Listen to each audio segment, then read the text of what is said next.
The ayes are 64, the noes are 56. The amendment is agreed to. Members, we now come to the debate on Clause 9.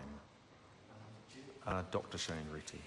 Thank you, Mr. Chair. Clause 9 is mostly administrative. It talks to some of the byproducts or some of the subsets, if you like, of cannabinoids, particularly tetrahydrocannabinol and cannabidiol.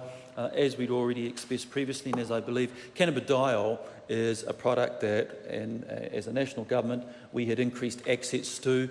It used to require ministerial discretion and a whole range of other compliance hurdles, and in our hands we indicated that cannabidiol, we believe, had a safety profile that was okay, more specifically that it has negligible psychoactive properties. In fact, if you go to New York around Central Park, you'll see CBD lollipops. Now, I don't think we want to go that far because we still have a belief that the cannabinoid products are fundamentally a medicine, but it does reinforce the point that there's a wide range of evidence that CBD, cannabidiol, may in fact be safe. Furthermore, not just safe, there's no point having something that's just safe, may well be effective. And it seems to be particularly effective in inflammatory maybe more than antispasm sort of conditions. And we certainly believe, what we're told, that it has negligible psychoactive properties. Now, it turns out there are many parts of the cannabinoids that may well be required, and cannabidiol may well be a better product with a little bit of THC. And in an earlier clause, we passed through, or the House passed through, THC analogues. This is an effect called the entourage effect, also known as potentiation. What happens there is the CBD is potentiated, it's made better by a little bit of THC. In fact, it also counteracts some of the negative side effects of CBD, and CBD does the same for THC.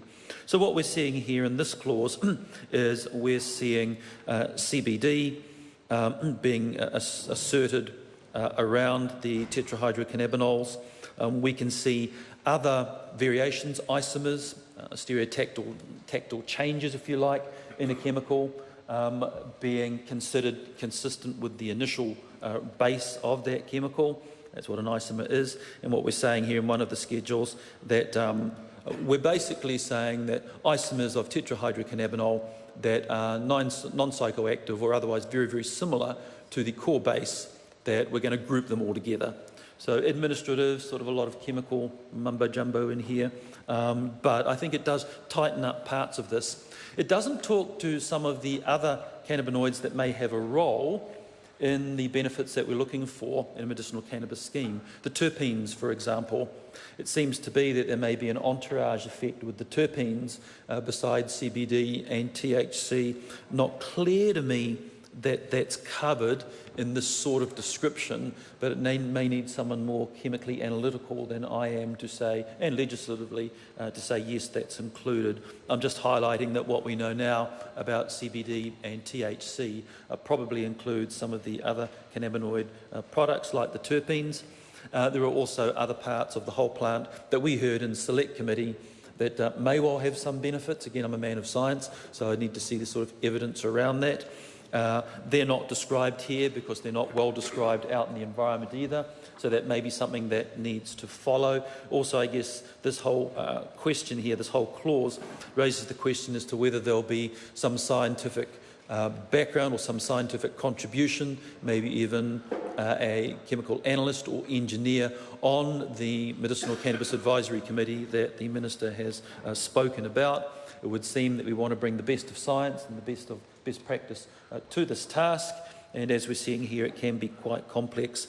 So fundamentally, this clause is dealing with issues that do have some background issues that we can understand, the general public can understand, and we'll be interested to see if it picks up some of the other products, other cannabinoid components that aren't specifically mentioned, as to whether they might otherwise be incorporated in further legislation, or whether the belief is that they're incorporated here. The question then, to those people who believe there are other parts of the whole plant, beside THC and besides CBD, does this clause speak to them as well?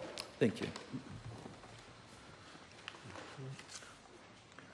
The question is that the Minister's amendments to Clause 9 set out on SOP number 177 be agreed to. All those in favour say aye. Aye. To the contrary, no. No. The ayes have it.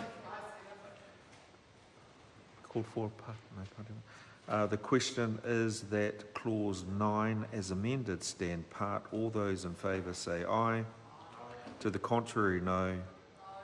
The ayes have it.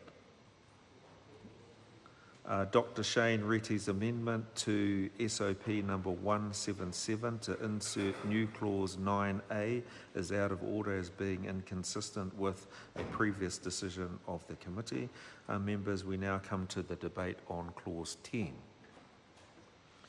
The question is that clause 10 stand part. All those in favour say aye. Aye.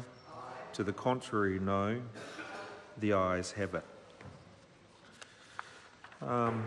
Dr. Shane Reti's amendment to SOP number 177 to insert new Schedule 6 is out of order as being inconsistent with the previous decision of the committee. I will report this bill with amendment presently.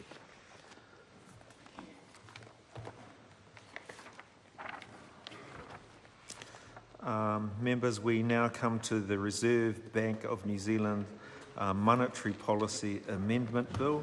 The question is that Part 1 stand part. Thank you.